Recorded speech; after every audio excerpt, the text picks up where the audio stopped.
Я приветствую вас, дорогие друзья, уважаемые гости и подписчики моего канала. Всем большое спасибо за то, что следите за новыми выпусками и за прямыми эфирами. И в этот час, вот вживую, так сказать, будете следить за нашим общением с блогером Денисом Елисеевичем. Денис, приветствую вас.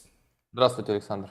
Давайте попробуем понять, что происходит, на каком этапе мы находимся. Все трубят аналитики о каком-то глобальном переходе, переломе, в общем, обо всем по порядку. Единственное, что скажу для формат нашей беседы, он своеобразен, как всегда, специфичен, но очень и очень прост и понятен. QR-код, который видите сейчас на экране своего гаджета, на своем дисплее, это возможность перейти и написать, что хотите на экране, мнение, пожелание, предложение, вопрос. Сессия вопросов и ответов в конце, все как обычно. Подключим чат трансляции, клуб зрителей Шелеста, сообщество YouTube, возможность оставить вопрос заблаговременно.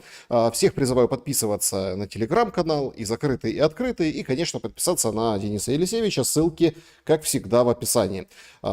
И начнем, пожалуй, с опроса нашего сегодняшнего эфира. В чате трансляции можете проголосовать, сделайте это, в конце подведем итоги. Верите ли вы в светлое европейское послевоенное будущее Украины? Опрос классический, социологический, у нас есть даже уже результаты, скажем так, социологов, да, вот у нас как бы такие варианты.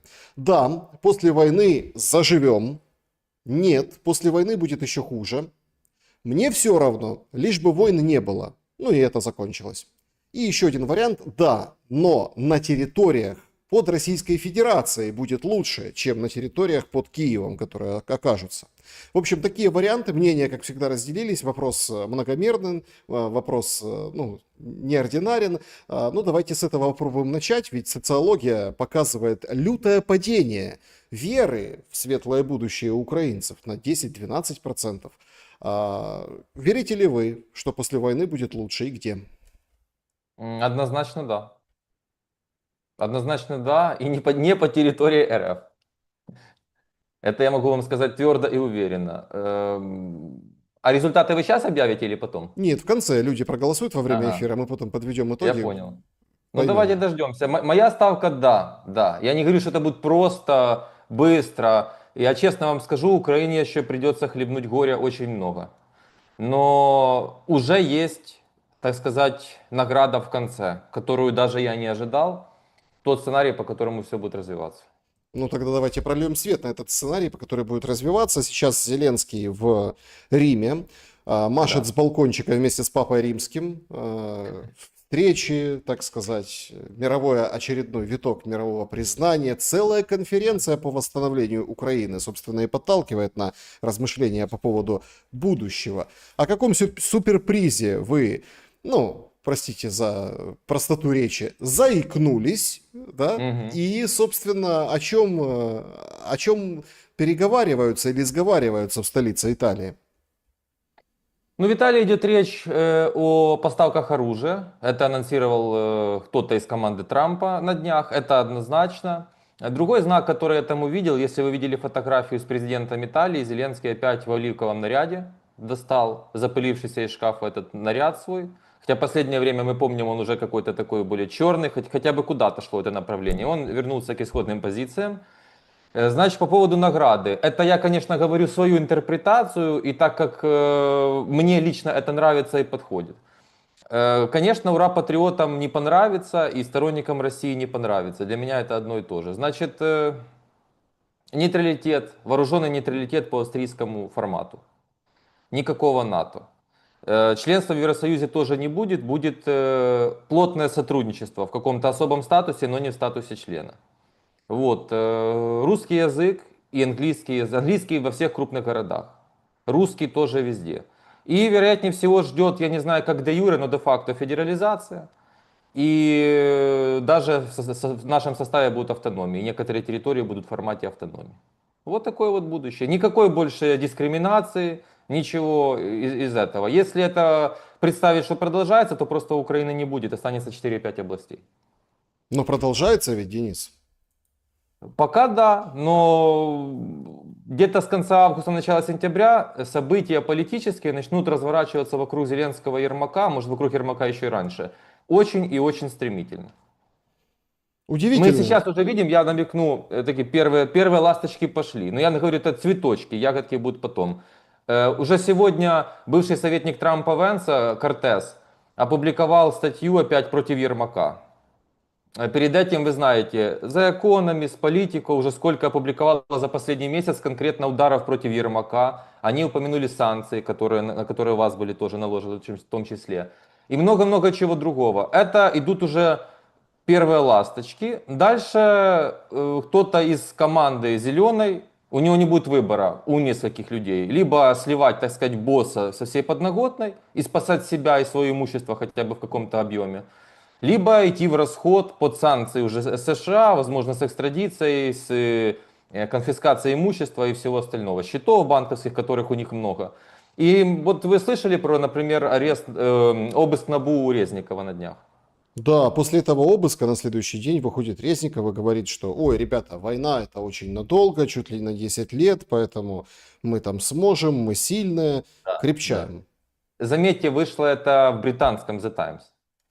То есть американцы, НАБУ, по сути дела, подозревают, пока так будем официально говорить, подозревают, наверное, Резникова в коррупции, в страшнейшей коррупции во время войны и на войне. И тут же через день вдруг британцы, конечно же, сами позвонили: господин Резников, а ну-ка дайте нам, пожалуйста, интервью, вы такой замечательный человек. Ну, Это же тоже нам знак. резко стало интересно, сколько будет продолжаться война, и Да. спросить хотим именно у вас, да. Вот. И мне нравится даже то, как они это построили, Резников. До какого он там? До 30 или 35 года, он, кажется, сказал. А Резников пойдет на войну, и его семья, его дети? Или он будет, вы видели, он ивент проводит, как вести переговоры? Я видел этот баннер объявление. Ну это, ну, сдуреть можно. Вся страна смеется сквозь слезы, яйца по 17, а человек говорит: давайте я вас научу вести переговоры. Так напиши: научу вас яйца по 17 покупать или типа того. Ну это уже просто издевательство над людьми, плевок. Если, вот здесь тоже очень интересный момент. Есть кулуарное разное размышление, мнение по поводу, ну, во-первых, то, что проливается в свет и в publicity, в публичную плоскость, это однозначно. Все опешили. Украина, украинский канал, по-моему, Киев-24, ну, тут, который, они как сделали сейчас, вот информационные каналы, которые на всю страну, они заменили телемарафоном, и остались такие локальные каналы, они как бы взяли нишу информационную, ну, это Да, понятно, да, хоть каким-то образом, понятно, никто в разрез шибко не идет, но хоть какую-то нишу, жанр взяли, чтобы как-то вот да. держаться на плаву. То есть по форме это да, по сути там есть вопросы, но по форме это как бы информационные каналы, но такие региональные. И туда включается политтехнолог небезызвестный Сергей Гайдай а, и выдает лютую базу. Говорит, Ермака надо срочно менять, он угроза национальной безопасности, прям открытым текстом. И вот прям чем быстрее, тем лучше. В общем, спасай страну, да, снимай Ермака. Это абсолютно новое что-то в украинском медиапространстве, тотально подконтрольном. И даже критика Ермака, критика власти, критика решений, там, таких чудных, как там, Безугла, или не таких чудных, но тоже таких немножко, скажем, не от Мгм. мира сего комментаторов, воспринимается все равно как под колпаком, да, системы. А здесь звучит прям какая-то антисистемная вещь. Ну, как бы получается, что бывший советник Венса пробил вот эту трещину. Да, вы меня, кстати говоря, удивили, я не видел это заявление Гайдая. Если это канал Киев, это канал Кличко, правильно, муниципальный? Значит, первое, это одобрение Кличко. Ну, значит, там принято решение, возможно, уже идти в лобовую. То, чего Кличко всегда избегал, его всегда, я, кстати, критиковал его за это. Его интересовала сугубо политика, как-то вот краями. Там где-то поеду в Германию, скажу, что Зеленский диктатор, вернусь, буду молчать. Гайдай тоже ничего просто так не делает. Это человек всю жизнь обслуживал кого-то, это, по сути дела, его работа политически. Вот. Еще совсем недавно, я не знаю, видели вы или нет, ему этот канал анонимный Петрова угрожал, Телеграм, что тобой СБУ должно заняться, ты русский агент, ну, то есть стандартные эти вещи. Но Гайдай продолжает, значит, кто-то это санкционировал. Ну, вы знаете, Зеленскому администрация Трампа, я не знаю конкретно в чьем лице, сказала off-record, что снимай Ермака. Это принципиально важно, убери Ермака. Он пока не убирает. Сегодня Стив Кортес вышел, это сказал уже публично и явно. Типа бывший советник. Но я вам скажу, как здесь это работает. Советник может быть бывшим официально, но транслировать то, что нужно сегодняшней повестке дня по разным причинам. Поэтому Зеленскому придется снять Ермака рано или поздно. Или они вместе попадут в жесткую ситуацию. Но вопрос, когда вот снимут Ермака, что будет делать Ермак? А он не будет почивать на лаврах. И это развернется очень-очень серьезная история. Сейчас Кабмин будут менять, это же тоже все неспроста. Вы слышали, поставил Зеленский задачу Сибиге или кому во всех странах G7 и G20 поменять послов. А Великобритания член G7, а там Залужный. А Залужный после тренажерочки борьба продолжится вчера. Ну, то есть это очень серьезная история сейчас будет. А, Понятно, что Ермак будет укреплять вертикали, обеспечивать влияние. Ермак не как Богдан. Ну, то есть, когда мы же видели смену у Зеленского двух глав офиса президента. Богдан, который тоже там пикировался с Кличко, там купался в море в Одесском, ел шаурму на заправке, то есть, и его сменили, да. И он как бы полуопальный, в общем, не ко двору, его шибко не трогают, ну, может там иногда резкое гордонное интервью дать, это вот было довоенный период. Но, по сути, он ушел как бывший адвокат Коломойского. Коломойский сидит в СИЗО. И, в общем-то, не отсвечивает шибко. Иногда там его показывают, когда он волонтерку какую-то привозит пацанам на фронт. Ну, как он выражается. Ну, и иногда там фотографируется с олигархом Онищенко. И тут пишет, что это будущий президент Украины. Как бы, наверное, в шутку. Вечер, кафе. Фотография на фоне зонтиков, понятное дело, сидели, встретились, как говорится, выпивали, и вот так решил так пошутить Онищенко. Ну, это было вот на протяжении полгода. Но Ермак-то уходить будет со скрипом, со свистом и с ну, большим переформатом системы. Может ли Ермак уйти полюбовно, оставив условно за собой влияние? Вот мы же помним, что Портнова считали, да, ну, убитого Портнова в Испании, считали там, куратором системы судебной.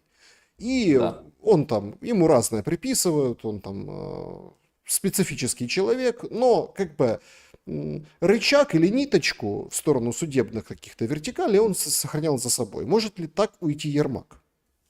Я просто убежден, что именно такой сценарий они и приготовили, и, возможно, уже даже сейчас в офисе президента обсуждается. Давай это сделаем, чтобы удовлетворить Трампа и его администрацию, американцев. Вот опять же проводим параллель. Недавно там какой-то важный сотрудник МИД говорит, Тихий фамилия, говорит, а мы вот эти переговоры в Стамбуле вели, не имея цели реально привести к миру. Это просто для того, чтобы американцы нас не обвиняли в отсутствии желания дипломатического решения. Здесь будет то же самое. Давайте вот мы Ермака де юре снимем, который, кстати, и так ни за что по Конституции не отвечает, его никто, ни я, ни вы, ни зрители не выбирали, ни никакой другой гражданин Украины. А по факту там будут его люди. Например, его человека поставим сейчас премьер-министром, еще там куда-то расставим. А Ермак тогда уже будет типа полноценным серым кардиналом. Вот точно уверен, они по этому пути пойдут. У них это часто прокатывало, но с Трампом эта история не пройдет. Вот, но Почему? то, как вы сказали, вот я уверен, так оно и будет, 100%. Почему с Трампом не пройдет? Потому что Трамп может для политики потерпеть в некоторых ситуациях, но когда терпение заканчивается, то будут совсем другие действия. Сейчас это ощутит и Путин, и Зеленский уже ощутил пару раз, ну так, по мелочи, а они уже все ему надоели. Есть глобальный травм администрации Трампа до конца его каденции сделать очень большие изменения в мире. И сейчас это все будет начинаться. Ну, опять-таки, давайте тогда трезво смотреть на фигуру Трампа и его, скажем так, слова и действия. Проблема с Ираном не решена. Не решена. Израиль раз-раз и говорит, ой, а мы, если что, опять будем бомбить ядерные объекты, потому что они там ничего не заканчивают. Переметнулись уже на этих хуситов. Хуситы тоже, как бы, парни, будь здоров, давай топить корабли, тоже обстреливать. В общем, как бы, ну, вот так, да. По Газе ничего не получается. Хоть, конечно, Витков обнадежил, сказал, что на следующей неделе вдруг там получится Да. 60 дней перемирия. Но, по сути, все идет через пень-колоду.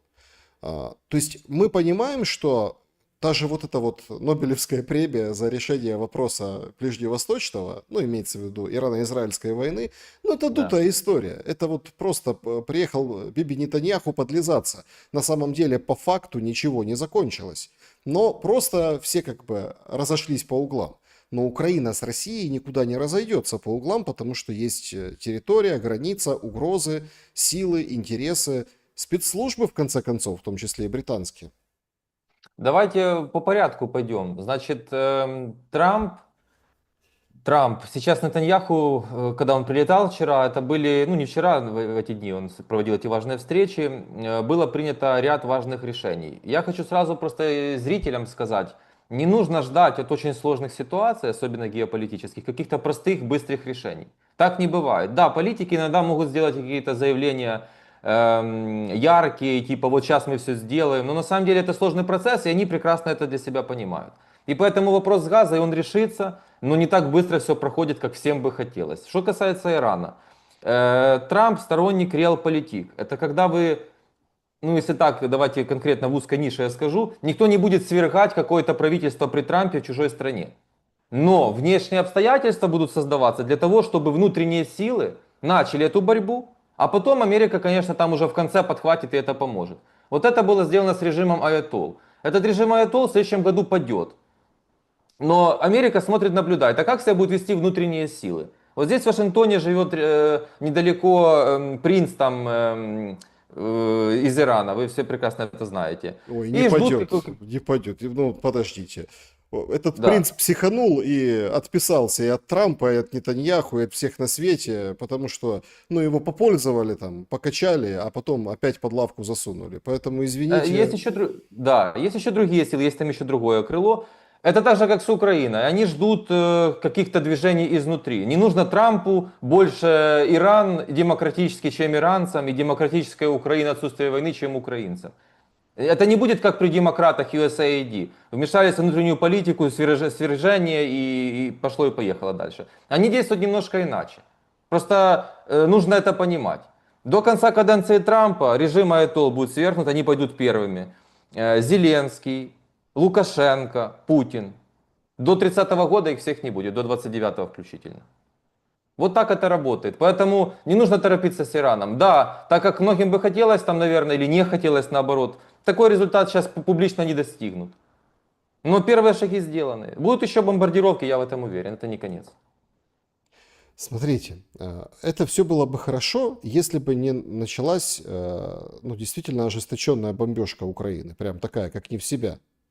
А, Нам, конечно, врут, тем украинцам, говорят, вот смотрите, дроны-перехватчики, смотрите, 728, это антирекорд, это прям серьезно, это шаг вперед в отношении вооружений и обстрелов колоссальный. 728 целей, только вдуматься. Но сбили 718, представляете? То есть до этого летело условно, я просто помню эту статистику, отслеживаю, там публикую иногда, когда интересно, в телеграм-канале, там летело, например, 150 ракет, ой, ничего не сбили, там сбили половину, дай бог, да, а тут, представляете, 97%, ну, практически результативность ПВО, прям чудеса вытворяет ПВО, и это, конечно, дроны-перехватчики, и нам это все вешают. Понятно, что объекты, которые были поражены, они были не в городской черте, поэтому снять на мобильный телефон особо было некому. Все в тайне, все прикрывают, но ущерб-то идет каждый раз после подобных обстрелов. Более того, нам говорят военные, смотрите, 1000 обстрелов, тоже ничего, нормально, переживем, все хорошо. И люди в это верят. Почему? Вы знаете, я думаю, в это верит все меньше людей. Пропаганда, когда это так же, как в России, когда вас помещают в информационный кокон, в такой пузырь, вы уже ничего, многие люди не способны ничего видеть. Касательно 700 целей, такое будет осенью каждый день. Осенью, зимой такое будет каждый день. Что потом будет делать Зеленский? Вот он сейчас у Трампа просил опять ракеты для Патриота. Трамп объявил, дам 10 ракет для Патриотов. Но это собьет 6 баллистических ракет. Эти уже пытаются преподнести как перемогу. Дальше Трамп говорит, возможно, я продам Германии для вас одну установку Патриот. Нет, это, конечно, крутая установка, она стоит $1 миллиард, без сомнений. Но одна установка спасет какие-то жизни гражданских, слава богу. Но это не есть кардинальное решение проблемы. Я сейчас призываю своих зрителей, например, я каждый стрим говорю, Окей, дали вот это, еще немножко вот этого. Что дальше? Что дальше реально? Что завтра? Каждый день войны следующий будет хуже, чем предыдущий. Мы это видим на протяжении 3,5 лет. То есть дальше лучше точно не будет при войне. И нужно подходить к решению, а что нужно предложить Трампу, Путину, в обществе прийти к чему, чтобы по-настоящему решить проблему, закончить войну. А у нас все сводится медийно, там, как говорите, военные некоторые, команда зеленая, торговля территориями. Вот это Путину мы уступим, здесь компромисс, а здесь мы не согласны, и так не закончится война. Она может заморозиться чудесным образом, но через 5 лет начнется новая 100%. Не решение проблем. Эти 5 лет очень ярко совпали с теми прогнозами, которые вы дали только что выше. Каденция Трампа. Нет, так этого не будет. Смотрите, я вам к этому и подводил, что решение войны будет настоящее. Настоящий. Меморандум будет подписан в 2026 году, ну, я думаю, весной. В этом году ничего не будет подписано. Кем? По-настоящему, в действующем дипломатически ничего не будет подписано. Кем подписано, Денис? Я скажу вам кем. Значит, это будет подписано не Зеленским. И даже не тем человеком, который подхватит власть у Зеленского, скорее всего. Скорее всего, это будет третье лицо. Американцы должны его согласовать. Это не должен быть харизматик, яркий политик. Это должен быть такой узкопрофильный. Он подписал и ушел в небытие, и уже он никому не интересен политически. У него не будет политического будущего. И он на него не претендует. Вот и все. И Зеленского никто не будет свергать, я не к этому веду. Но ситуация сложится таким образом, когда наступит крах доверия в обществе к Зеленскому и будет достигнут болевой порог войны. Власть де-факто подхватит другой человек. Согласован опять-таки Америкой, общество его поддержит, что важно, армия его поддержит военная. Вот как это будет. Зеленский ничего не будет ни с кем подписывать. Папа Римский Лев XIV, американец-республиканец, так вот маленькая ремарка в скобках, предложил украинскому президенту Зеленскому провести переговоры между Россией и Украиной в Ватикане, сообщает Престол. Эта история абсолютно выбивается из позиционирования, в принципе, России, что Россия планирует продолжать Стамбул. И Стамбул, в принципе, сейчас продолжается. Некоторые говорят, что он в коме. Вы вспомнили Тихого к месту, правильно вспомнили, потому что Тихий, конечно, он какой-то молодой дурачок, понимаете, от дипломатии. Он иногда такое вычудит. То там на первой джиде, помните, выходит и говорит: вы себе не представляете, как вот важно роли личности в длинных переговорах, условно, когда ты, проще скажу, когда ты сидишь, он это мемуары писал, да, вот эти в соцсетях, когда ты сидишь 8 часов, такой колоссальный груз ответственности, надо иметь железную задницу, да, и вот выдержать вот эти переговоры. Это когда они с американцами встречались, Рубио, там, да, вот этот Сибига, Умеров, мол, смотрите, какие наши молодцы, так устали, но ничего, ради страны. И этот Тихий иногда выдает такую какую-то интересную ахинею. Но по сути, россияне, вот что можно предложить россиянам, чтобы они отказались, внимание, от принципов Стамбула. Принципов Стамбула. Я сейчас не беру там какие-то границы, а вот принципы Стамбула. Они преследуют этот принцип очень и очень последовательно. Что нужно сделать, чтобы вместо Стамбула появился Ватикан, как вы думаете? Вы сейчас говорите принципы Стамбула как отсылка к содержанию Стамбул 2022 Да. или конкретно к месту? Если по договору, то они от него не будут отступать, это естественно. И даже если состоится какой-то Ватикан, я бы зрителям не рекомендовал, я лично не обращаю никакое внимания, Стамбул или Ватикан. Ничего никто не договорится в формате, пока Зеленский на тех позициях, на которых сегодня. Я зрителям тоже открыто сказал, если Зеленский сегодня согласен разойтись временно, постоянно, называйте как угодно, по текущей линии разграничения, Путин ничего не подпишет и так с Зеленским. В мае месяце очень многое изменилось. Я на основании того, что я знал, как будет действовать команда Трампа, я знал этот план, я давал прогнозы уверенно, ребята, в мае война закончится. А потом случился, изменение ситуации, хотел сказать, переворот. Зеленский и Путин четко дали понять, мы хотим дальше воевать. И команда Трампа, окей, смотрим рейтинги, не рейтинги, а опросы в Украине, социологию. В принципе, очень много людей не против. Хорошо, давайте подождем, что будет дальше. Поэтому я не обращаю внимания, ни к чему не договорятся, ничего не подпишут, это все имитация дипломатии. Да, будет обмен пленными, наверное, слава богу. Но это, я очень рад за этих людей, но это не решение проблемы с войной, с окончанием, это не то. Не для этого это все устраивается. Стамбул это все несерьезно. Уже 9 июля, мы даже не знаем дату Стамбула 3, будет ли он. А я это все прогнозировал, потому что это никому не надо, это имитация. Тогда каким образом за эти 1,5 месяца, ну потому что август-сентябрь будет новая реальность, мы подойдем с позиции военной силы? Ну то есть по фронту мы видим колоссальное продвижение вперед. Рекорды бьет по количеству люди.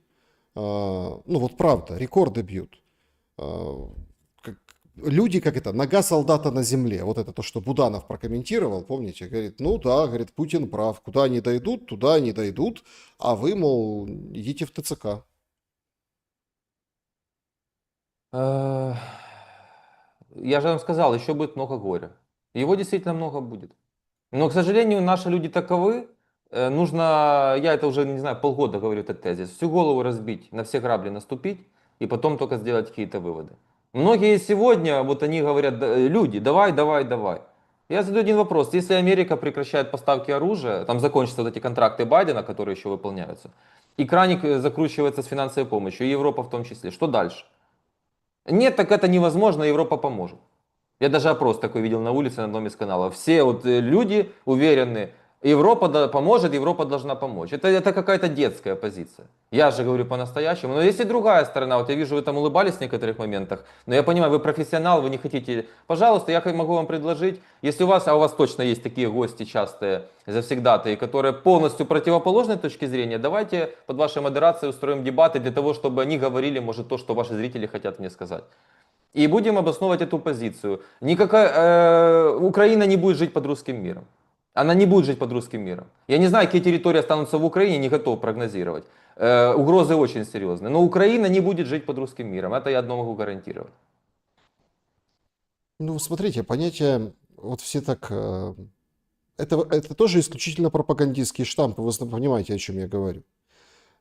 И тут я хочу не в дискуссию, там, ну вот там Елисеевич говорит так, там Шелест или какой-то другой гость, ну о чем вы сейчас говорите, говорит по-другому.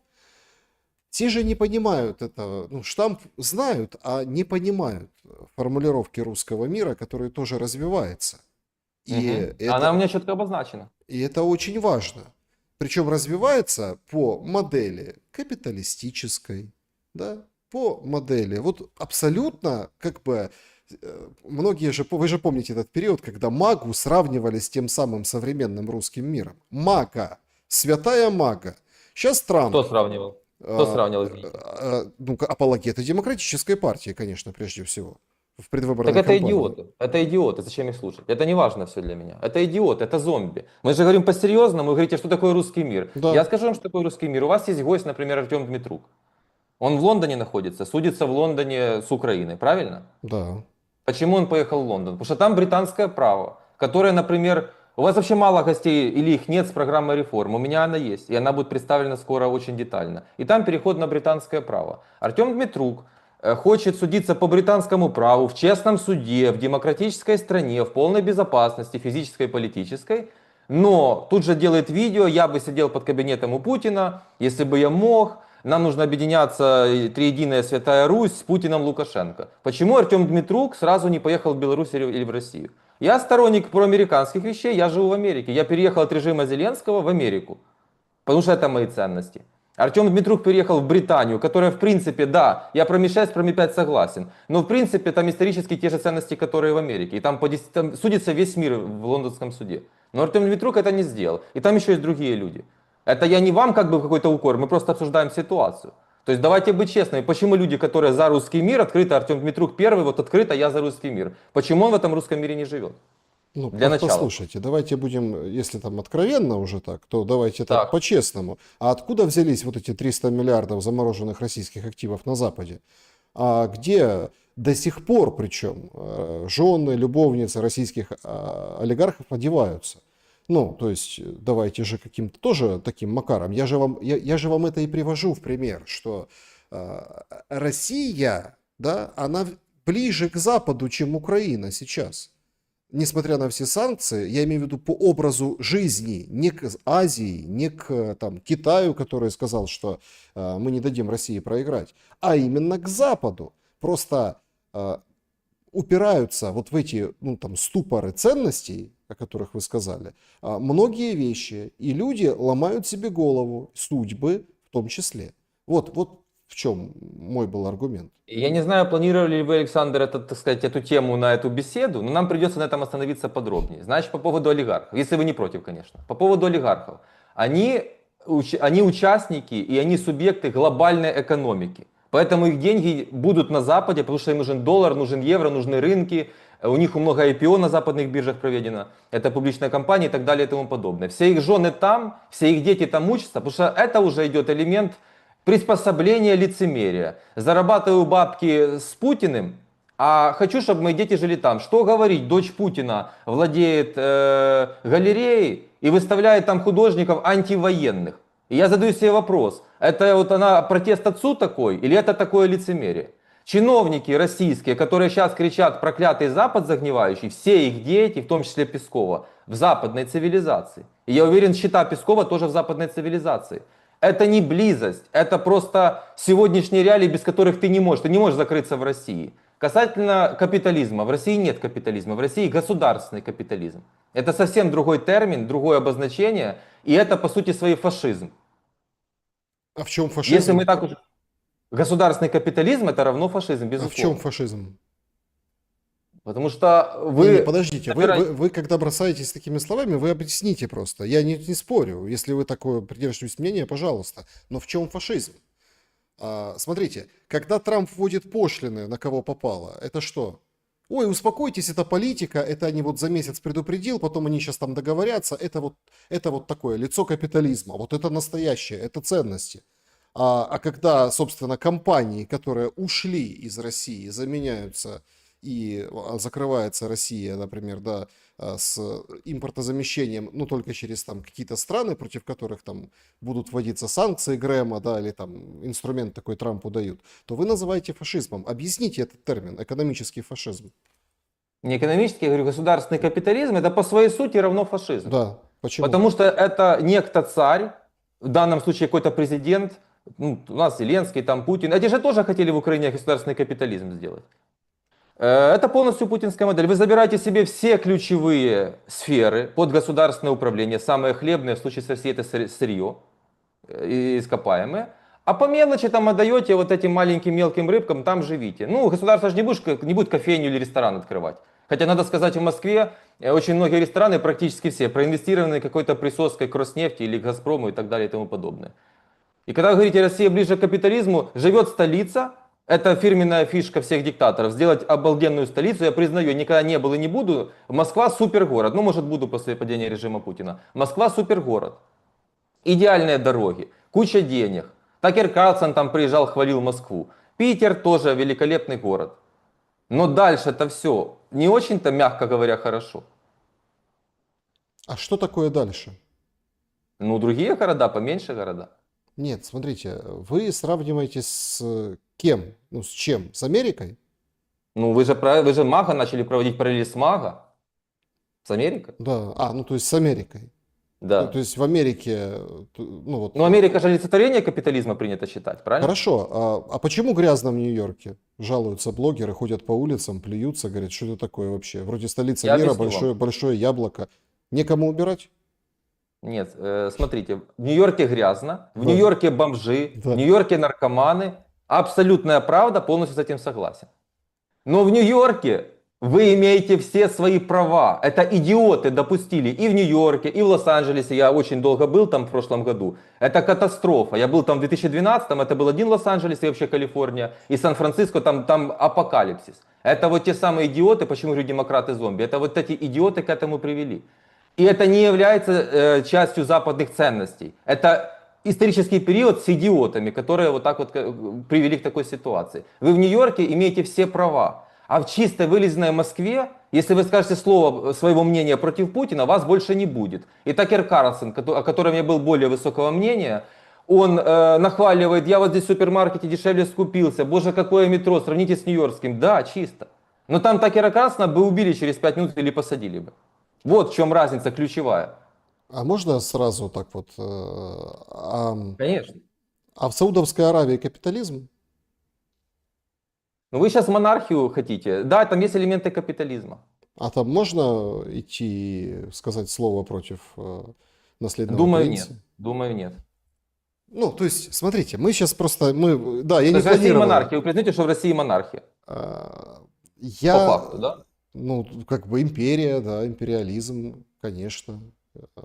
Ну, то есть, Не, ну если мы смотрите. признаем, что в России монархия, тогда нет вопросов. Конечно, вы берете как бы западную цивилизацию и понятия эти, и берете потом Ближний Восток. Это отдельная жизнь, отдельный мир. Арабские Эмираты великолепно считаю страной, которая движется в правильном Нет, направлении. Но там тоже... я почему привел сразу сюда, перепрыгнул? Не потому, что там строи сравнивать или там кого-то называть монархией, кого-то еще. Я Так. объясню. Так все ж хорошо с американцами у Саудовской Аравии. Правда? А И, с Ро- кем нехорошо? и с Россией тоже все выстраивается, тоже будет все хорошо. А с Ну, еще Украиной, не, уже не факт, уже не факт. ну подождите, а с Украиной качели лютые, да? Даем оружие, не даем. Получается такая очень интересная история. То есть сейчас, по факту, если посмотреть под другим углом на вот эту комбинацию, а мы имеем в виду чистой воды комбинацию. То есть первая комбинация. Трамп закрывает спутники, забирает помощь. Курщины нет. Ну, как фактора в этой войне. Это же как нам объясняли. Вот эти все территории Курской области – это фактор в войне. Мы или обменяем, или как-то надавим, или обезопасим Сумы, обезопасим там другие территории. Все, этого не стало. Буквально вот так совпало, да, этот период. Потом дальше мы видим, сейчас вот эту историю. Все прикрыли, ну, пошел фронт, движение фронта, потом раз, он опять как бы возвращает. Да? То есть Зеленский абсолютно получается, ну, как бы, как вот это вот, помните, вот эта перчатка, перчаточная кукла, то есть он абсолютно вот Да. управляем получился. Получается, созвон Трампа с Зеленским и с Путиным. Звонит Путину, Путин ему говорит: нет, я иду до конца, я продолжаю. Зеленский ему говорит: да. Ну, то есть на все да. И если вот под этим углом посмотреть, то каким может быть разрешение войны? Я сейчас скажу вам какое разрешение, но я должен отреагировать. Вы говорите, вот Зеленский, мы же с вами про Тихого сегодня говорили подробно. Зеленский это так, как делает Тихий. Да, господин президент, я на все согласен. Положил трубку и делает совершенно другое. И, конечно, американская разведка и все остальные знают, что Зеленский собирается продолжать войну. И Трамп это хорошо знает, почему его Зеленский в том числе очень сильно раздражает и исторически, и сейчас. И Украина, вы сейчас приводите примеры: Саудовская Аравия, Россия, Украина. А Украина это страна на последнем издыхании, в кризисной ситуации, в мегакризисной ситуации, абсолютно без ресурса, которую нужно спасать. И то, что Зеленский творит в отношениях с Америкой, это просто вина Зеленского. Мы не можем говорить, Украина там что-то не так. Украина никогда не имела нормального управления. Касательно разрешения ситуации. Как я уже сказал, торговля территориями ни к чему не приведет. Это глупая затея, глупо об этом обсуждать. Нужно радикальное решение проблемы, креативное, нестандартное предложение. Как я уже сказал, если сейчас сказать Путину, нужно переиграть Путина.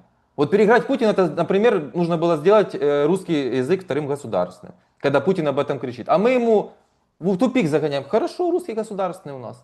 Оп, оп, оп. И так по другим вещам. Федерализацию нужно было сделать. Он даже, наверное, не сидит, не мечтает об этом. А мы делаем. И вот это загоняет его в тупик и дает козыри такие, на которые можно опираться. То есть мы выходим с предложением: хорошо, денацификация. Запрещаем под уголовными делами свастики, вот эти все гадости и все остальное. Вот это решение проблемы. Мы можем сколько угодно отрицать, и мне неприятно, когда вот в Украине фашизм. В Украине нет фашизма. В Украине это подогревалось определенными кланами, финансировалось, чтобы он как бы профессиональный фашизм был. Чтобы на этом разогревать войну. Мне вчера показали видео 2008 года одного известного деятеля, я не буду называть фамилию. Он сейчас очень медийный, метит в президенты. И он там рассказывает про битву под Крутами. В 2008 году он мечтал про битву под Крутами повторить. Ну вот вам битвы сколько угодно. 2025, страна разрушена. Я к чему веду? Другое нужно решение, о котором никто не говорит. Вот это мы вам часть Херсона, мы вам часть Запорожья, а вот это все ни о чем, это ни к чему не решает глобальную проблему. Нужно этот нарыв решить раз и навсегда. Можно в Украине говорить по-русски или нельзя? Можно иметь в Украине точку зрения свою или нельзя? Сегодня выходит волонтер Притула, говорит, надо лишать прав тех, там вы слышали, наверное, Паспортов, да. избираться и выбирать, а другие говорят, давайте гражданство решать. Это же прогрев, я же вижу, откуда идет эта методичка Пинчука. USAID, вот это все, это идет прогрев, они что-то готовят.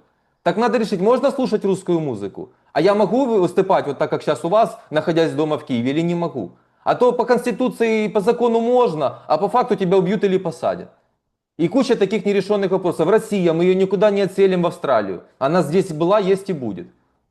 Да, Путин проблема. Как мы действуем? Я говорю, нейтральная страна. И судьба Украины это быть уже по-настоящему субъектом глобальной экономики, это мост торговли между Азией, Европой и так далее и тому подобное. И учитывать только свои интересы, нейтралитет, никуда не вмешиваться. Да, сотрудничать с НАТО, как это делает Австрия, но не вмешиваться ни в какие конфликты, и не как Арахамия сказал, Украина будет центром всемирного производства оружия. Окей, тогда будет война вечно в Украине.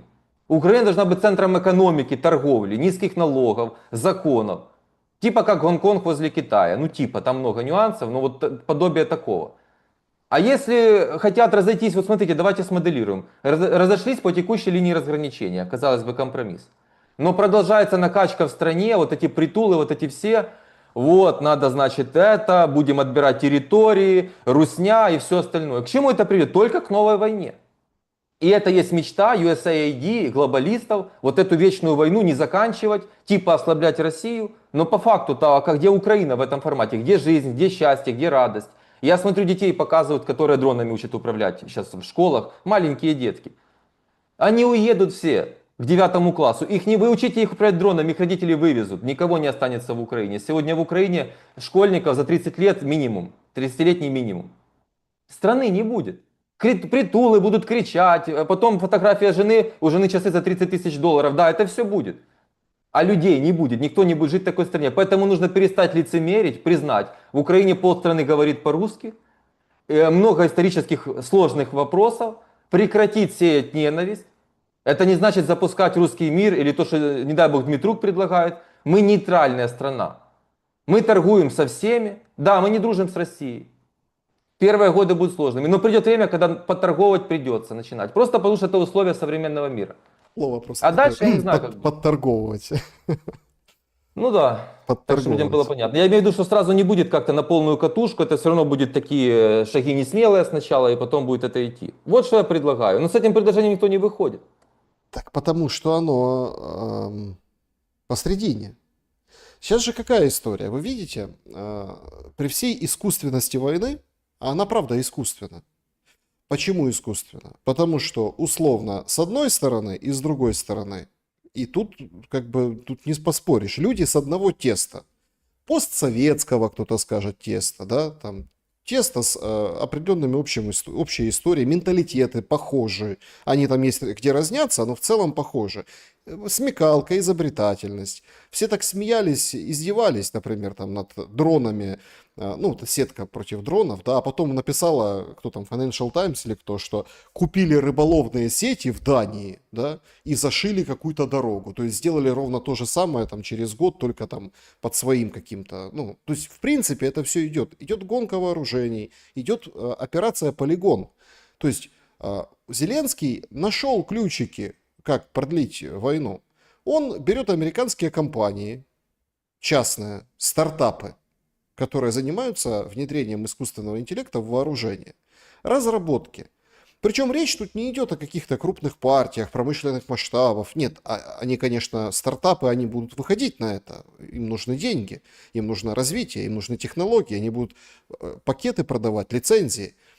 Тут же Китай будет штамповать комплектующие или где-нибудь другая страна, например, там, не знаю, Бангладеш, Малайзия, где дешевле, неважно.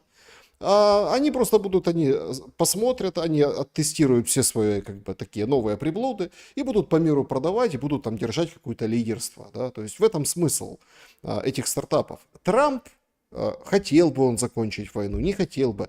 Он не может в Америке запретить американскому стартапу, ну вот прям сотрудничать или развиваться. Ну, Слава богу, да. такие порядки, понимаете? Ну, это как бы, тут ничего не скажешь. Это стартап, просто компания частная. Но Зеленский выходит и говорит, Америка нам помогает. Америка, понимаете? То есть мы видим эту игру политическую. Я хочу вот какой вот куда выйти с этим всем. Ваше мнение не популярно, потому что оно как бы нейтральное, да, то есть потому что скажут Елисевич вообще пророссийский. И сколько бы он там ни говорил сейчас плохо о там России, например, да, даже в нашем с вами разговоре, он же говорит, как это русский язык внедрить, как вернуть в Украине, государственным сделать. Вы что, зрада? Как это там приторговывать потом с Россией или там нейтральный статус, как это зрада? У нас же в Конституции написано членство в ЕС и НАТО. Мы же туда идем. То есть это вот то, чего хочет Путин, чтобы мы сами отказались от там единственного украинского, от там сноса памятников, от каких-то, ну вы поняли, там целая как бы плеяда. То есть Да. фактически в вашей тираде звучит та же денацификация, ну, имеется в виду всеобъемлющее понятие, они в России сами там путаются, что это такое, кроме там, ну, конкретных там оторванных людей с кучей татуировок. Ну, фактически это выполнение условий России, то, что вы сейчас предлагаете.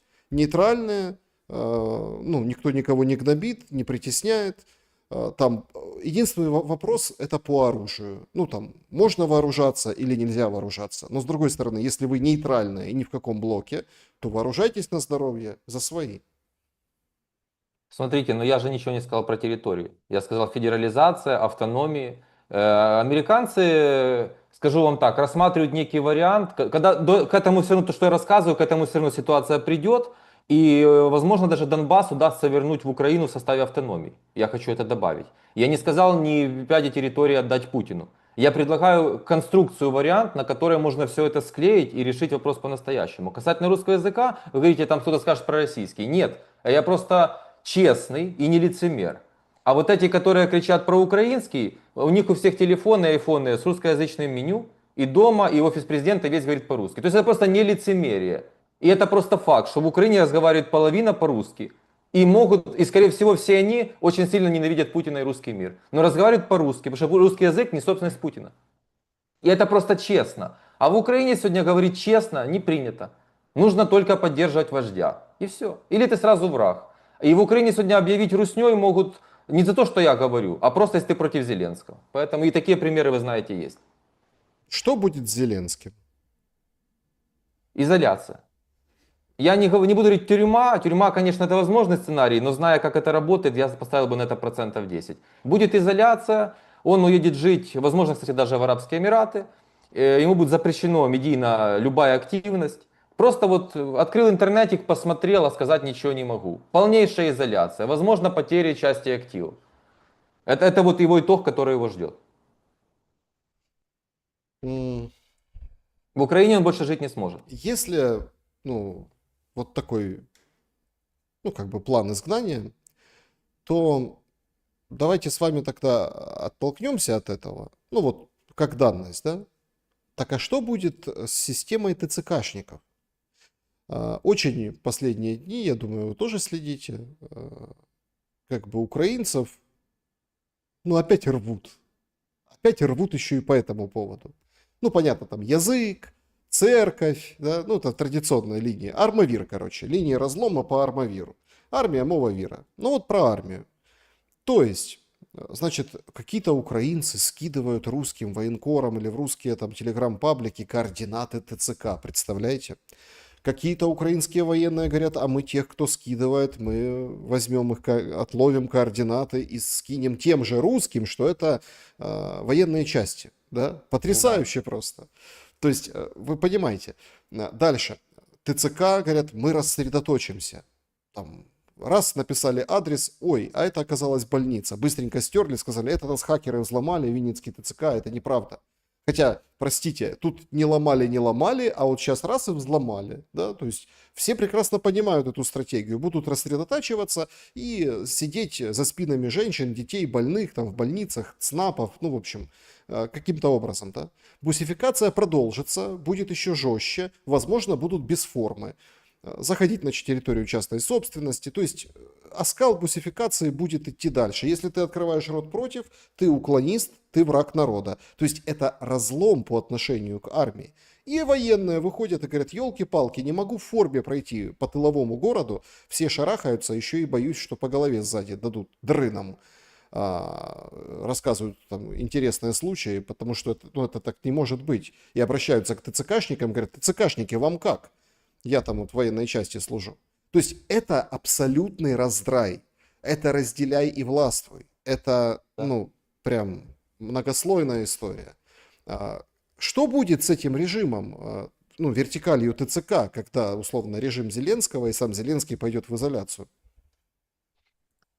Я не готов об этом говорить сейчас, потому что нужно то, что я вам сегодня озвучил по окончанию войны, по этой формуле, нужно, чтобы это стали обсуждать вслух, и тогда мы можем перейти к этому вопросу. Я думаю, люди все равно сейчас многие мечтают отомстить ТЦКшникам, и это может перейти на частный уровень. С другой стороны, там же не только... Смотрите, я вообще недавно узнал, оказывается, не все ТЦК занимаются беспределом. Есть ТЦК, которые более-менее в каких-то рамках закона, морали остаются. Но лицензию на вот это вот беспредел дал же в итоге Зеленский. Я к тому, что кто-то же приказы отдает так себя вести, разрешает кто-то. И вот это самая большая проблема. То, что вы сказали, выставляют... Я сегодня видел, один военный выставил личные данные человека, который там что-то написал в радость на прилет по ТЦК. Это Оруэллщина. Это Орел просто в Украине сегодня происходит. И вот это разрушает страну на самом деле. И тут не вопрос, хороший тот гражданин или плохой. Конечно, прям радоваться этому, наверное, аморально, особенно если после этого погибли гражданские. Но надо задуматься вот о чем. К чему довели страну, что гражданин, не сторонник Путина, радуется прилету в ТЦК. Это же не вопрос в этом человеке. Посмотрите, к чему вы страну привели. А потом там этот же военный, который выставлял личные данные, мне прислали, он выставляет, значит, пост. Не такому народу я давал присягу. Народ не тот. Вот, блин, всем не везет с этим народом. А потом мне это увидел другой военный, и он мне сегодня присылает в Телеграм фотку вот этого, кто постил. В дорогой клинике стоматологии, он виниры себе делал. Я думаю себе, я только за то, чтобы военные получали деньги. Подожди, Да. ну военный же воюет, вдруг завтра убьют, а он без виниров. Не поймет, как это с этими унитазами. Ну как это? Так это Конечно. же разрешает. Вот в чем же, где все суть. Суть в том, что во время войны беспредела я кто-то, и я делаю деньги. А если будет демократия и мир, то как бы я уже в обществе, в иерархии, наверное, буду пониже. Я не говорю, что такие все. Это я рассказываю конкретно частный случай, который я вот сегодня, у меня утро, я наблюдал все утро, вот этот ужас. Если военный говорит, я вот не этому народу давал присягу, ну подожди, его же не подменили, когда ты давал присягу. Это все, это кранты. И вот говоришь, что вот эта конструкция, и то, что говорил Притула, волонтер, она жива? Нет. Она уже рушится, эта конструкция. И это не может привести к успеху. И когда я говорю там про федерализацию, про все, вы говорите, обвинят русским, я же говорю с частью западной цивилизации при этом быть. Да, нейтральной частью западной цивилизации. А вот это все, что они делают, это и не западная цивилизация, и даже не русский мир. Это нечто просто, до чего дошло. Ну, опять-таки, давайте мы оставим на рассуждение, ну, на суд зрителя по поводу западной цивилизации и русского мира. Вот что общего, что отличного. Это такая интересная на самом деле философская дискуссия, потому что я уверен на все 100%. Как только, да и сами вот эти, ну слышали вы Петра Павла, да, слышали? Тот же Макрон. Да. Макрон, выходит этот, порой его министр иностранных дел, говорит, жесткие санкции из ада, все полностью погасить, там нефтеотрасль и так далее. А сам Макрон говорит, ой, не-не-не, подождите, нельзя разрывать связи с Россией. Петр Павел говорит, хорош, давайте, ну, примерно предложил, не такой, как у вас, но тоже пошаговый план, мол, давайте прекращать огонь, договариваться, мирное соглашение, а потом возобновлять, ну, Европу. Это все равно одна цивилизация, просто там есть определенная специфика, да, ну, пропаганда войны, конечно, делает чудеса, все это прекрасно понимают, но вот это очень важная мысль. Чтобы суммировать сегодняшний разговор, я предлагаю подвести итоги нашего опроса. Верите ли вы в светлое европейское послевоенное будущее Украины? 5% ответили «да», после войны заживем. 23% «мне все равно, лишь бы война закончилась», и войн не было. 35% «нет, после войны будет еще хуже». И 37% «да, но под контролем, ну, на территориях под контролем России». Мнения нет, но мнения разделились, подождите, это прям интересно проанализировать. Вы, я так понимаю, в 5% «после войны заживем». Да, только после войны заживем, это некая насмешка. Нужно будет отстраивать страну. И, кстати, в Украине, по этой модели, которую я вам рассказал, будут жить люди, только которые готовы отстраивать страну, креативить, созидать и наслаждаться тем, что они сделали. Не будет массового возврата в Украину. Я сразу хочу сказать. И про Макрона, то, что вы сказали, возвращаясь к этому, Макрон принял решение не входить в конфронтацию с Россией политическую больше. Ну, потому что тут вопрос же тоже выгоды. Ну, то есть Да, да. вопрос... Это поэтому был разговор с Путиным. Я об этом написал в телеграм-канале, потому что я об этом узнал и первый был в этом. И раньше сказал. И Макрон, по сути дела, выходит с поддержки Зеленского. Активной, публичной. Ну, посмотрим. Пока вроде как... Нет, понятно, что коалиция желающих это пшик, но посмотрим. Давайте еще просто повременим, чем сегодняшний Рим закончится. Потому что там же тоже они будут, ну, восстанавливать Украину. И тоже прозвучат заявления сегодня точно. И от Макрона в том числе, и от Мерца, и от всего. Значит, поехали по вопросам. Друзья, сообщество YouTube. Ну, в общем, режим Блиц, пробежимся, да, и потом перейдем к чату тоже. Лина Востроилова, вопрос. При наличии похабной власти, как итог, закономерен ли похабный мир? Нет. Ну, то есть похабная власть может заключить прочный мир.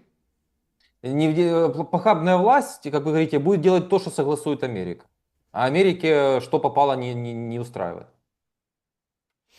Мирослав, здравствуйте. Почему никто из политиков не упоминает о том, что за наезды на Кремль со стороны Европы и США и милитаризацию Украины отвечает потом одна Украина сама и украинцы, а не эти немогущие? Спасибо.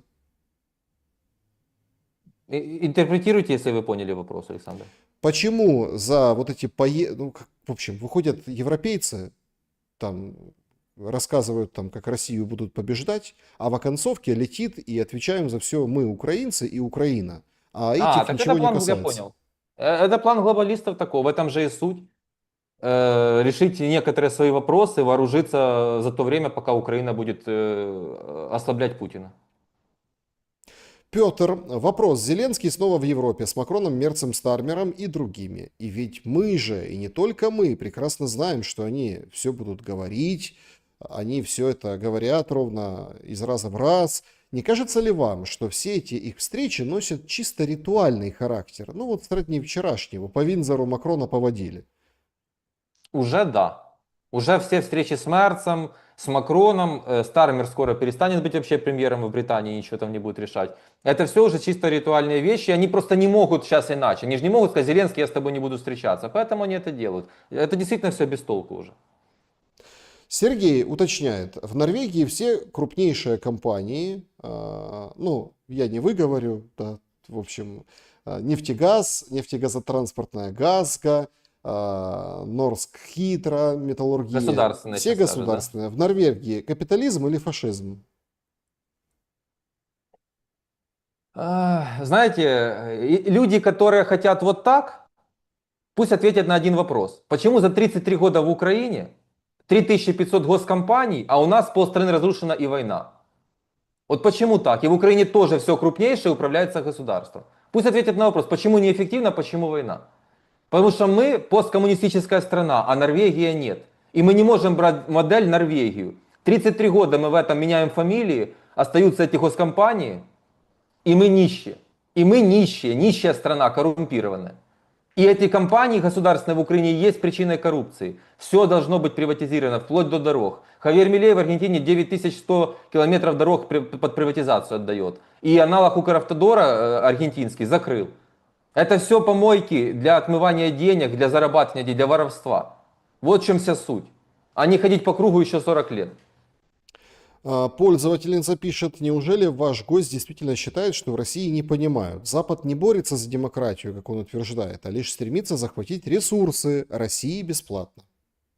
Ну, это промытый мост, я не хочу с такими людьми даже ничего обсуждать. Это промытый мост, хотят захватить у России. Кто атаковал Россию за последние годы, расскажите? Америка, НАТО, кто атаковал Россию? Где хоть один прецедент, хоть капельку российской земли, хоть, не знаю, грамм российской земли отобрать? Где это было? Ну, Украина после войны, да, ну, во время войны. Так, наверное, на Украину напала Россия. Вы про что? Вы про Курск, Курск? да, да. Так это же, мы там что-то у них отобрали, какое-то ископаемые какие-то. Это авантюра Зеленского, кстати, которая провалилась. Абсолютно ошибка была, стопроцентно. А, И это во время войны было. Вопрос. Как же вы жили в ужасной демократии Байдена, если Байден, по вашим словам, убивал Америку, а великий Трамплин пришел спасать ее? Только население Америки больше были довольны демократами, пишет Руслан. Но Руслан никогда не был в Америке, ничего об этом не знает. Он с России, всей России сидит и все знает про Америку. Значит, в Америке, слава богу, не монархия, как в России. И здесь, будь то Трамп или Байден, они все не решают. Здесь есть баланс сдержек и противовесов, система эта. И независимый суд, честно, и много-много чего другого. И Сенат. Поэтому здесь все так не решается. И при Байдене демократия, конечно, с нюансами при Байдене было. Например, Трампу заблокировали аккаунты в соцсетях, безусловно. Завели липовые уголовные дела. Да, это позор, и это исключение из правил. Мгм.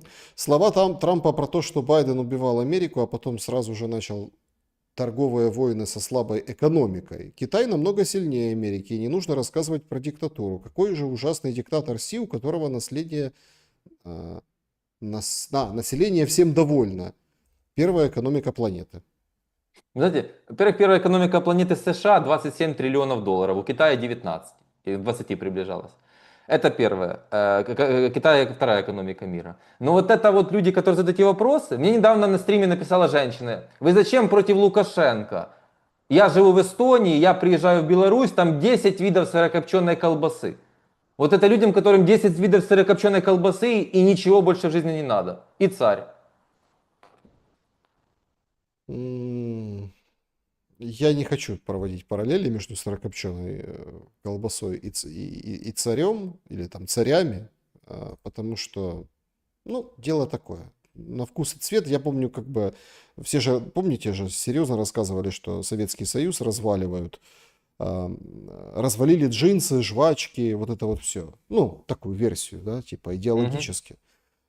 И как там все было на Западе изобильно и замечательно после того, как ну, распался Союз. И, в принципе, ресурсы как бы поперетекали и поделили. И Европа, собственно, и создалась на вот этих жирных обломках, в том числе и постсоветского блока, я имею в виду, да, Варшавского и так далее. Глеб, добрый вечер. Вопрос гостю. Денис, почитал ваш телеграм-канал. Вроде как на других платформах вы выступаете за мир. А как вы его представляете, если ваш телеграм насквозь пропитан русофобией и раболепием к Трампу? Разве Украина должна договариваться с Америкой, а не с Россией? Так уже и недра с землей заложили. Выходит на очереди вода и воздух. Нет, никакой воды и воздуха не будет. Я в Телеграме пишу ровно то, что и говорю. Видите, как интересно. Для этой аудитории я русофоб, а для тех русня. Вот в чем сложность моей ситуации. Э, Ну, как, Александр, это все из той же оперы. Что мне отвечать таким людям? М, Ну, какой я русофоб и где я за войну? Какое раболепие к Трампу? Ну, это людям проще. Там это кто? Ну, Это Трамп трампист. олицетворяет сегодня те ценности, которые я исповедую. Завтра их будет олицетворять, может быть, Илон Маск. Я и так его поддерживаю, и буду поддерживать Илона Маска. Так, значит, Чат трансляции. Смотрим. Значит, почему Елисевич, Викуся, почему Елисевич разносит бредовый нарратив, что в России хорошо живет только Москва? Он не может погуглить другие российские города, миллионники на том же уровне, как и Москва, но и другие не хуже. Ну, я рад за них, хорошо, слава богу. Если им подходит такой уровень свобод, и вот это все, я не возражаю. Я ж не хочу россиян ничему учить, вы заметьте. Меня Украина интересует. Значит, ну тут прям пользователь. Вопрос, готов ли Елисевич на дебаты с Мураевым? Да с кем угодно. С Мураевым на дебаты. Вот. э, Просят. Значит, тут какой-то произошел сбой по поводу, я так понял. Ну, сейчас попробуем выяснить все, что касается. Не могу прочитать я. Не могу прочесть ваш вопрос, да, ну тут, который на экране. Люди во время эфира. Мгм. Так, значит, так. Ну понятно. Тут это как бы люди поддерживают канал, а вас пулят. Тоже есть такая категория людей. Говорит, не дай бог вам в политику. Вы в политику вообще собираетесь или нет? Вы меня все время представляете блогером, я предприниматель, не блогер и не политик. Я не продукт Ютуба, а Ютуб это порыв души, средство коммуникации. Вот так вот. Не Мгм. знаю, только при супер обстоятельствах. Значит, Валерия Федоровна интересуется у вас, что с отцом? Это что-то личное или общественное, не могу понять. Я не знаю, зачем это спрашивают. Мгм. Почему Елисевич банит людей за их мнение, чем он отличается от Зеленского? О как. Ну, тем, что Телеграм это частная собственность, а Зеленский это вообще-то президент страны. Я же никого не посадил, интернет никому не отключил, никого не выгнал, никого не убил. Сергей, почему дело Эпштейна не обнародуют? Куда пропала минута видео? Трамп был на острове Эпштейн? Нет, Трамп не был на острове Эпштейна. Слышал уже за последние дни здесь в Америке массу теорий. Это очень плохой инцидент. И это обсуждают сегодня в Америке все. Что сказали, Объясните, нет, там ничего в не было. чем суть, потому что многие зрители не понимают. Эпштейн, который умер в тюрьме, у него, в общем, там, ну, для Ютуба, скажем так, такие, давайте, специфические встречи, назовем это так, максимально, чтобы... А то, знаете, я тут обсуждал российский Минтранс, а потом мне YouTube вывалил, говорит, ой, у тебя там какое-то опасное видео, ну, по поводу министра транспорта, Да, потом да, я еще понимаю, да. вывалил, говорит, все, там это опасно, блокируют, там, не дай бог, там это распространение. Поэтому, говорю, специфические встречи организовывал Эпштейн, в тюрьме умер, минута пропала из обнародованного видео, ФБР официально вышли, сказали, ничего там нет, в общем, этого дела нет, никто ни с кем. Короче, все нормально, и Трампа там нет. Списков нет. Сказали, списков нет. Да, списков нет. А при этом все время анонсировалось, что списки есть, и мы их обнародуем. А их не обнародовали. И вот в этом кипиш состоит, да. И скандал. Ну, то есть, это же удар по Трампу хоть так, хоть так. Безусловно. Это минус минута, это серьезный удар. А, Безусловно. Никита Колесников. Почему Елисевич считает, что всем страна мира нужна всем странам мира нужна святая демократия? Менталитет государств разный, не всем это подходит. Абсолютно согласен. 100%. Но я же не лезу менять, например, Россию. Не нападайте на соседей и все. Живите там, хоть, если монархию официально признаете, я не против этого. Это же их выбор, не мой. Мгм. А, так. Спрашивают про налоги, которые душат ли налоги в Америке предпринимателя. Ну, не супер налог. Здесь просто принято цифры посмотреть, люди не понимают тонкости этой системы. И поэтому налоги высокие, но не так, чтобы катастрофически, как в Европе. Здесь нет НДС, это самое главное. Спросите, пожалуйста, до каких пор и сколько еще лет клятый совок будет подбрасывать нам дерьмо в шаровары? Это отсылка к тому, что совок хорошо или плохо? Не могу сказать. Я тоже, поэтому не могу ответить на такой вопрос. Значит,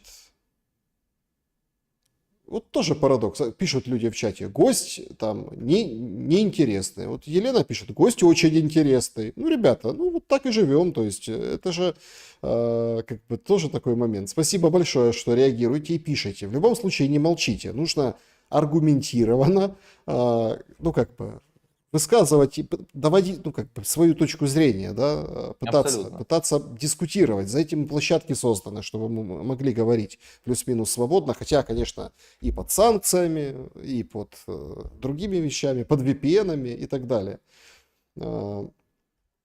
Значит, почему массово погибают оппозиционеры Макрона, спрашивают у вас. Что думаете об этом? Ну, если погибают в переносном смысле, про Ле Пен имеется в виду, она не сказала своего последнего слова. И Не, Европе сейчас в прямом тоже. Там человек, знавший там по поводу Макрона, ну вот была недавно, да, смерть лютая там тоже. Поэтому там Знаете, какая-то... значит, я что-то пропустил. Там Но в Европе будет побеждать правое, это 100%. И Макрон тоже ненадолго. Яха, что вы скажете по поводу украинцев, которые покинули страну? Ничего плохого, это личный выбор человека. Я как капиталист и либертарианец отвергаю всякий коллективизм и только за индивидуализм. Жизнь человека принадлежит самому человеку. Да, друзья, всем большое спасибо за дискуссию, за интересные, скажем так, комментарии. Там, современная украинская власть на бусификации и продажу ресурсов страны, что ей мешало при отсутствии войны продать себя как средство уничтожения России, то есть, что она прямо сейчас и делает. А без войны неинтересно, наверное, философ. Не стояла себя задача никуда продавать. Зеленский взял одно направление, а потом его перевербовали, скомпрометировали, и он перевернулся. Вот и все. Вот так это было. Да, друзья, всем большое спасибо за то, что побывали на этом прямом эфире. Денис, я благодарю вас за время и мысли. Спасибо за приглашение. Берегите себя. Всем добра и света. Увидимся обязательно. До скорого.